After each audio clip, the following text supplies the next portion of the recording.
Hey, everybody, welcome inside the NFL Combine. Matthew Coller here. And look who it is, in person. Linsday Rhodes, formerly of NFL Network, now doing the Sumer Sports Show with Sam Brookhouse, who is a very popular guest, as you are as well on the show. And doing it in person is a lot better than the last time we tried to connect at the Super Bowl. With no Wi-Fi? Where you had no Wi-Fi and you were walking through halls and trying to find spots to do it on your phone. And you know what? We actually pulled off a pretty good conversation, so I give you credit for that. This is a lot easier. What's going on? What are you here mostly talking about on your show? Trying to figure out. So one of the things that I think just is the crux, I would say, of Sumer Sports is kind of roster optimization. And so this is obviously that time of year, and trying to figure out the strategies involved with the draft, what's going to happen, how that affects what happens at the top, how that affects everything else. Just trying to talk to everyone here, which is so helpful. These face-to-face conversations and off-camera conversations, and just kind of collecting a lot of opinions, and stacking them on top of each other, which I think sometimes when you're having a lot of conversations about these things, it helps you inform your opinion because you realize how you feel as you're having the conversation. And so this week has been super helpful. It's still relatively early in the week, but it's been fun. You're really good at it, too, because everyone likes you. I could just imagine everyone wants to tell you exactly what's happening with their team. So what have you learned? Give me something. You got anything good? Yeah, no, I have no insights from teams. Sorry, I have nothing. Here's what I will say. I'm talking to more. I should frame the context of who I'm talking to, since you just framed it as a team situation. The more like draft analysts, and then position-specific evaluators, people that are watching tape, and then kind of getting a feel, I think, for how they view the class. And one of the things I think is the most interesting thing always, but specifically this year, is the quarterback group, and in conjunction with the free agency group, in conjunction with the people who might be available to be tagged and traded, or just traded in the case of Stafford. I mean, we've got quarterback movement all over the place. And I think that the draft class not being particularly strong is really interesting in a number of different ways. One, because I'm hearing from everybody that the top two are going to go in the top five no matter what, which I'm not 100% sure that I believe, but that's what I'm hearing consistently. But I'm also hearing a lot of concerns about the talent level attached to, I would say, more Shedeur than Cam. I'm hearing a lot of people that are kind of actually in on Cam Ward, and then I'm hearing Shedeur, they like him, but maybe think that he doesn't have a particularly high ceiling. He feels like a low ceiling quarterback. And to me, I'm like, you're going to get that in the top five? Like a low, just a person to play quarterback. And it kind of feels like that's everyone's read, is that they're not sure how good he'll be in the NFL, but that a team could actually put him on the field. And I don't know if I'm excited about that in the top five. So I'm curious about what happens. And I don't think in previous drafts we've seen that type of quarterback go in the top five. We've seen like a Bo Nix is a mid-first, a Kenny Pickett is a mid-first. And we've also seen that if teams don't believe in a high ceiling, they won't do it. Like, they will rather say, we'll just find something else rather than make that investment, because the investment in the quarterback is your career as a coach. It's your career as a GM. You can sometimes kick the ball down the road with a trade or something like that. And now, with a Sam Darnold being available, potentially, we think, then that feels much safer, since we've seen a Baker Mayfield repeat it, since we've seen a Geno Smith repeat it, and the same questions existed for those guys. Well, Baker did it for 1 year. Can he do it again? Geno, the same thing. And I think that in the right circumstances, Sam Darnold could be good for another team. But How do you think – here's what I want to know from you. How do you think these dominoes fall? Because the Vikings have to franchise tag him within the next few days here. Matthew Stafford trade, is it materializing fast? Is it slow? Because if they were to trade Matthew Stafford tomorrow, then Sam Darnold tag and trade to the Rams makes so much sense. Yeah. But if they can't get a trade with Stafford done anytime soon, then you're looking at the Raiders, you're looking at the Giants or wild card teams. I feel like the timing of all this is kind of funky. It's very funky, and going back to the first domino to fall, I'm just having a hard time wrapping my brain around the Stafford trade conversation. And I listened to your conversation with Chris Trapasso yesterday about the Giants and the buzz that's real. And I just am having a hard time. I get it from a Giants standpoint, 100%. I also do think that the fact that if they were to do that or express interest in a real way about doing that, that is a strong statement about Shedeur to a degree, right? Like, because that's one of the teams that I had heard linked to him, that he won't make it past 3. And so I think that if they go out and they actually give up assets, while it in some ways makes sense that you would go get somebody who's a proven commodity, he's also an aging proven commodity. And we've seen what that has turned out to look like in the case of Aaron Rodgers, which has been not great, which is not to say that that's the trajectory that Matthew Stafford's on, but we've already started to see a little bit of inconsistency. And I know some people would argue that he historically has been a little bit of a roller coaster, but this past year I thought that, there were definitely the same highs that we have traditionally seen from him, but there were more consistent lulls that felt inexplicable to me, and it feels like a weird year for him after which to be asking to go make a lot of money. But I don't understand from Rams' standpoint how they go replace him and why they would be interested in this. I kind of think that this is you want to make more money, go talk to everybody. And then, like Ian Rappaport framed to us, he came on our show yesterday and said they can go work out a deal with the Raiders and say, okay, they're going to pay me $55 million, and then they can come back and say, we're going to give you a fifth, and they can go, no, thank you. So you still have to work out the trade comp there. And do you want to pay somebody top of market and give up high draft capital? There's just so much complication there. Right. I think for a team like the New York Giants, I always like to think about desperation. Like, who's desperate? Who needs to save their ass, basically? Right. The New York Giants need to save their butts because they are under pressure from their ownership that they're going to get canned if they don't compete for the playoffs next year. No that doubt. Sounds like you trade as much as you can. I think that's what Chris Trapasso was saying, is like the Giants would be willing to push the chips to the middle of the table just to save themselves, give themselves another year, and maybe they still do draft Shedeur Sanders so they can say to their owner, hey, we've got next year. But it's not the same as playing for Sean McVay with a good supporting cast of Puka Nacua and a running game and everything else as it might be. I like Neighbors. Everyone loves Malik Neighbors, but the rest of that Giants team has not helped any quarterback over the last few years. So from the Rams' perspective, why would they do it after winning a playoff game and looking so good unless they had another option like Sam Darnold? I do like Sam, and I heard you guys having that conversation too. I like Sam with the Rams because he definitely checks all the boxes that we've said forever about Sam. That I think my concern about him hitting free agency and finding another team and even trying to get the most money this year was that he cannot go, and he and his team must know that he cannot go to a team that doesn't have the pieces around him to have success.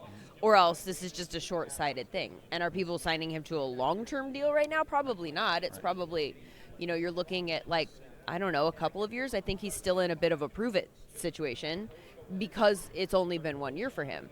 And so you want to see it in a different environment. I am not convinced that we would see it in a different environment unless the environment was good. And the Rams are the perfect example of one that is. Folks, I'm trying a new thing in order to stop ordering from fast food restaurants all the time with my busy schedule. It's called Tempo Meals. Tempo is a weekly delivery service that delivers chef-crafted meals from a dietitian-approved menu right to your door. Their perfectly portioned lunches and dinners take the guesswork out of eating as well. They're fully prepared, and they can be heated in the microwave in just 3 minutes. I got my first box, and wow. Talk about easy and delicious. I got sweet and tangy chicken, mozzarella marinara chicken, and barbecue chicken. Kind of a trend there, but there's so many more options than that. All of them tasted great for me, were super quick and easy to make. They were my choices out of dozens and dozens that took about 5 clicks to get set up with Tempo Meals. For a limited time, Tempo is offering my listeners 60% off your first box. Just go to to tempomeals.com/Purple Insider. That is tempomeals.com/Purple Insider for 60% off your first box. Rules and restrictions apply. That's the thing about the Darnold situation. There's just so many moving parts. It's like, well, this has to happen, but then also this. So it's like, for example, if he's being traded to the Rams on the franchise tag, they have to have something worked out with him, like a 3-year deal with a low cap hit in the first year, push the money out into the future. Obviously, their owners have a few dollars out there. They can kind of mess with the cap. And they've been willing to do stuff like that with a lot of their players. But if you lock yourself into Sam Darnold and he isn't good, then you end up with a Russell Wilson type of situation, right? If it was just with O'Connell. I feel like he would be good there, though. I feel think confident in that. The safest bet, right? It's the safest bet that he'll be good because the system is the same. Wide receiver 1 is there. I mean, they've at least invested in the offensive line. I think they would have to do a little bit more for him, but I think it is the safest bet because you know what the system already looks like and what the coaching already looks like. Does the money make sense for the Rams to make this worth it? Because if we're looking at like, oh, he wants $50 million Stafford, and that's the hang-up, and all of the insiders, Peter Schrager, who's really, really close with McVay, and, you know, so, I mean, I'm assuming that he kind of knows what he's talking about, has said that there's no relationship breakdown. It's just a money situation, which is a separate conversation also. But if it's a money conversation, you're looking for 50, and then you're going to bring in Sam Darnold and you're going to pay him 40. Is that enough of a gap that it's worth it to move all the chess pieces around? I mean, Sam Darnold is younger by quite a bit. Well, I think that would Matthew be the main Stafford. part of it. Yeah, that would be the main part of it for Get a me few is extra that years. If you sign Darnold to a 3-year contract and then he's really good for you, then you've got a 27, 28, 29-year-old quarterback who you can even sign to another contract, whereas Stafford, this is a year-to-year type of thing. In fact, I thought after what happened in the playoffs, you know, how banged up he is every single year, he was probably going to walk away. Like, oh, I had a great season, and that's a good note to end it on. And then he wants to keep playing. He wants to get so much more money and all that.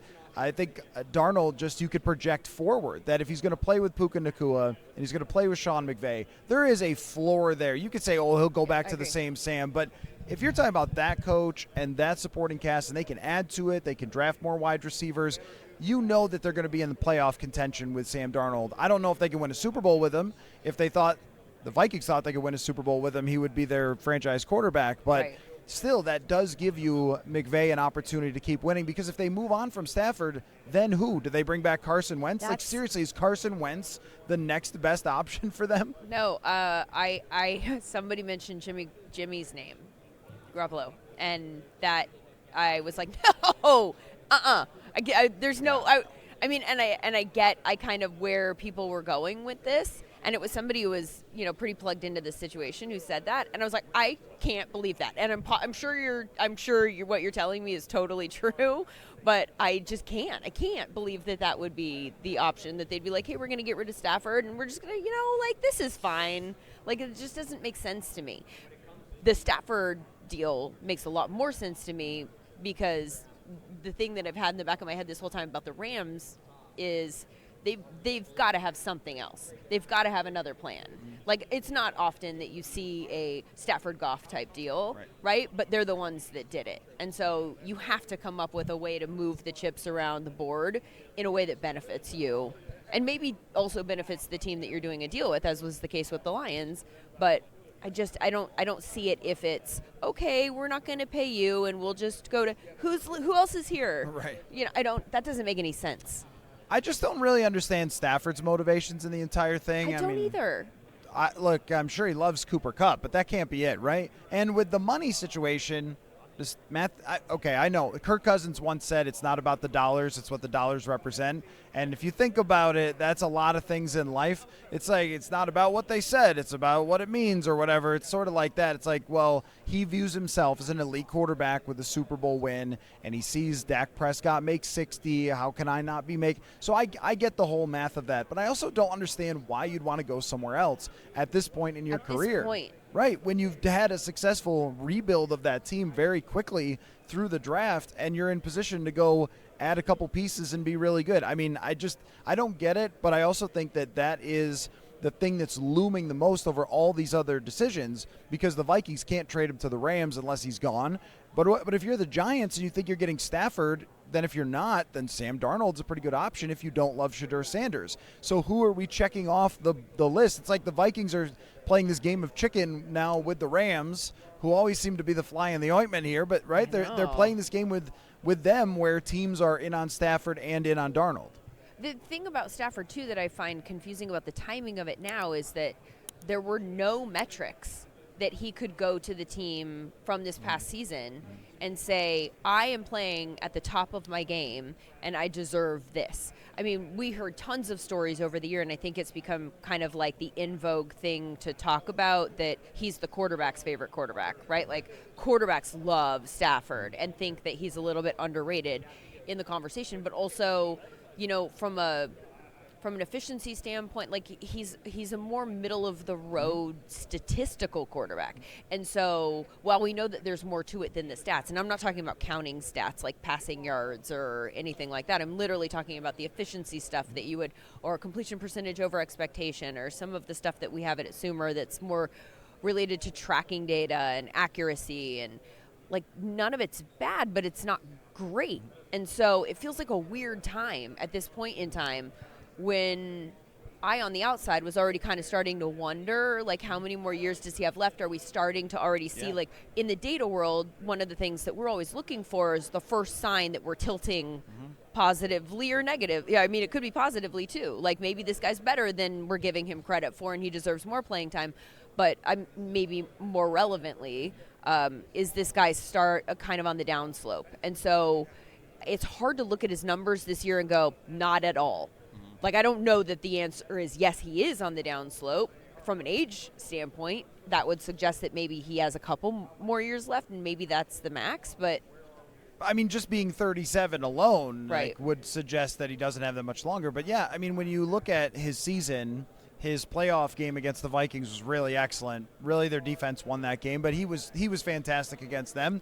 The rest of the year, there's some great games. There's the Buffalo game where they scored a bunch of points, and then there's some down games. Yep. And that's kind of what happens when these guys get older, right? Like, even the great ones. Even Tom Brady became a little more inconsistent in the last year that he played, and they won like 8 games or something. Kind of happens. And Stafford, I feel like, has a 50-year-old body. I think that nobody has ever talked about more.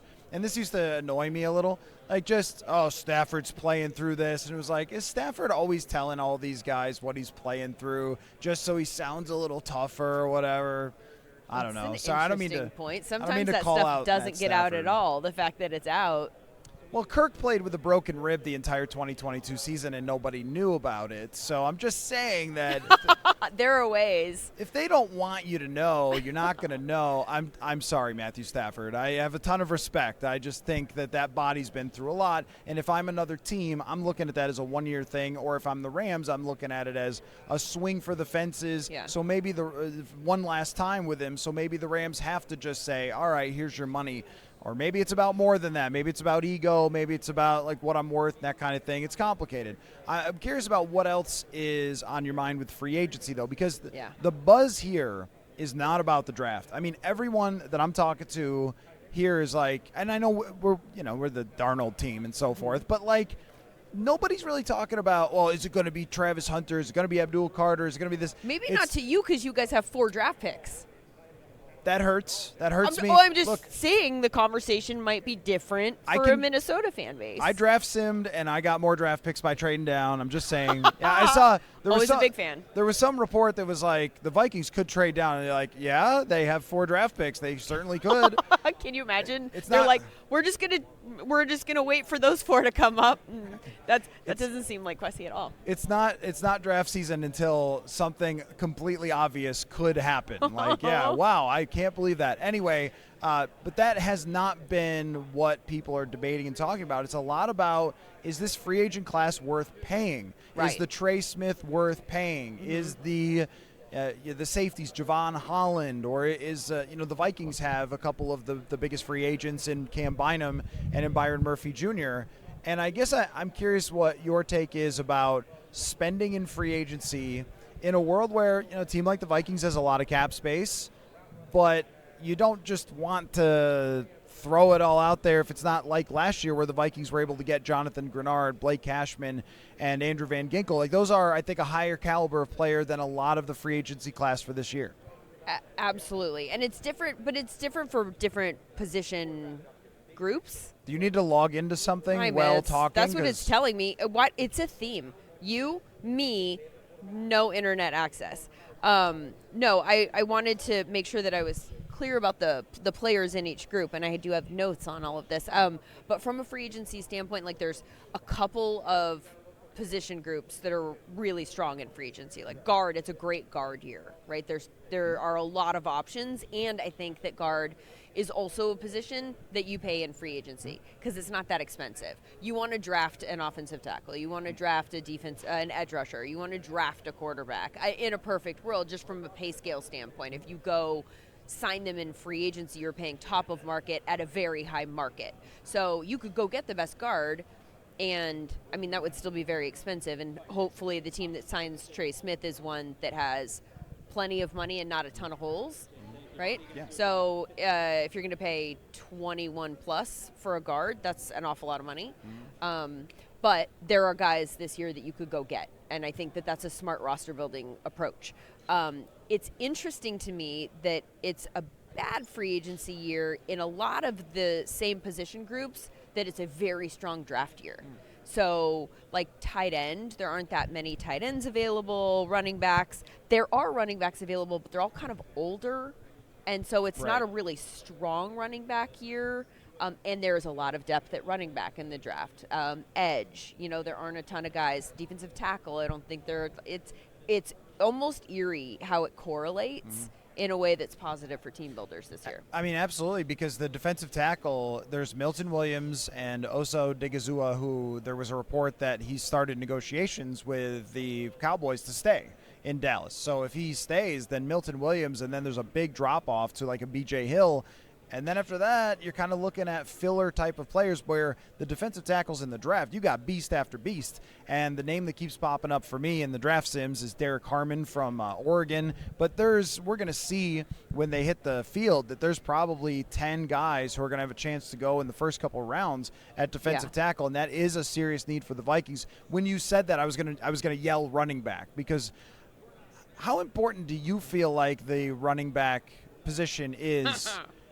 That is right. It's an interesting question, because last year with hotly debated. 2 years ago, think about Saquon Barkley averaging 3.9 yards per carry with the Giants, and then averaging almost 6. And you go, well, what was the difference there? Was it Saquon? But also, was it a good team?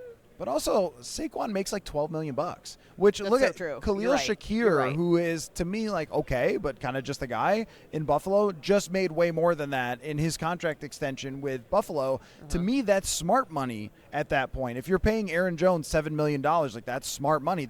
What is that? I mean, is that like a veteran corner who's 35 years old? It's the same that they paid Stephon Gilmore for your bell cow running back. I don't know if they should go back to Jones and draft a guy. I think that that's probably the best option, but is it worth it to pay a Rico Dowdle maybe more than expected as a free agent? Is it worth it to bring back Jones? Is it worth it to draft one in the first round? Or are you still staying with the kind of the standard analytic accepted? No, so here's the thing. I'm putting my notes away. That's not helpful. My thought on the running backs is that if you were going to go pay somebody top of market, you need to be ready to compete. Otherwise, it's a waste. To your point about Saquon Barkley's numbers. They had Saquon Barkley, who is clearly the best running back in the NFL, or at least in a tier of only a handful of guys, and it meant nothing to the Giants. I mean, it didn't mean nothing, but it didn't mean how many wins did he tilt them towards? How many would he have tilted them towards this year? Like, the running backs don't. They put you over the top if you are already good, but they are not going to make a not good team good. That's just not how football works, right? Like, so nobody is saying I am not saying that in the whole running backs don't matter conversation, I'm not saying that running backs don't actually matter. From a football standpoint, they're clearly important. It's how much should you pay them? How much does it matter to have the best one? And what's the difference between the best one and a good enough one? And how much will it tilt your team's wins and losses? And I just think that the Vikings, to your point, are a team that we're expecting to be good. So maybe the Vikings are an example of a team that can afford to pay a running back You want to make sure that you have someone back there. There's a lot of guys, though, that people have been getting in later rounds. And in a deep draft like this, maybe you sign somebody in free agency and you draft somebody. And I wouldn't be surprised if the guy that you drafted isn't the guy. That's my plan. My plan for them would be to bring back Aaron Jones or get Rico Dowdle. I just don't know much about him other than his stats were okay. But I know what Aaron Jones brings to a locker room, leadership, all that sort of stuff. And I think if Aaron Jones is carrying the ball 160 times, then that's pretty good. Last year, they're just leaning on him completely. You can't do that. But if you're drafting like a Travion Henderson in the third or something and having Aaron Jones and then developing Henderson, that sounds like a pretty good plan. I totally agree with you that I think it's about maximizing that running back skill. So it's kind of like the Marshall Faulk problem for the olds. Like, think about Marshall Faulk in Indianapolis doesn't mean a thing. And then Marshall Faulk with the Rams is the greatest show on turf, and he's the centerpiece of that entire offense. It's the same way with Saquon Barkley. It's like, if you can maximize that guy, it's crazy valuable. If you can't, it means almost nothing. If you can't block for them, if you can't have a passing game that sets up the run. So that, I think the Vikings have most of those pieces if they get some better blocking up front in the middle for the run game, but they can maximize a running back skills because you know you're facing too high all day. You're going to have all the attention on Justin Jefferson.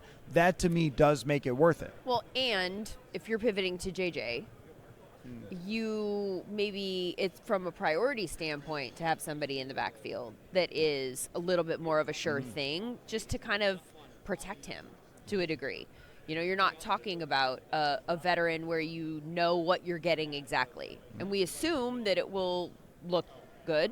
I mean, I'm pretty safe assuming that JJ, if they choose to go in that direction and they get rid of Sam, then they must feel pretty confident that he's going to be good. And I'm willing to concede that he probably will be, especially based on the way that the other rookie quarterbacks played last year, which is a separate conversation about kind of what we're looking at in terms of quarterbacks' readiness to enter the NFL.